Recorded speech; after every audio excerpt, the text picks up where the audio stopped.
ভৌগোলিক দিক থেকে ভারতের অন্যতম গুরুত্বপূর্ণ রাজ্য মণিপুর।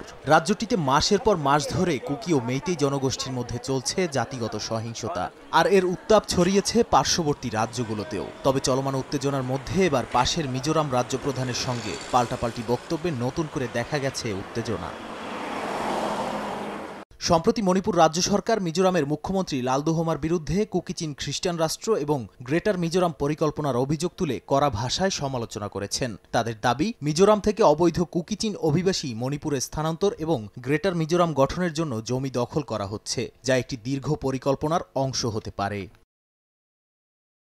মূলত মিজোরামের মুখ্যমন্ত্রী বলেছিলেন, রাজ্যের অবস্থা ঠিক করতে ব্যর্থ মণিপুর সরকার। এর আগে তিনি যুক্তরাষ্ট্রে একটি বিতর্কিত ভাষণে খ্রিস্টান রাষ্ট্র গঠনের জন্য মিয়ানমার এবং ভারতের কিছু এলাকা এক করার পক্ষে কথা বলেছিলেন। তবে মণিপুর সতর্ক করে দিয়েছে, এই ধরনের চেষ্টা গ্রেটার মিজোরাম গঠনের অংশ হতে পারে। এনডিটিভির এক প্রতিবেদনে এমন তথ্য উঠে এসেছে।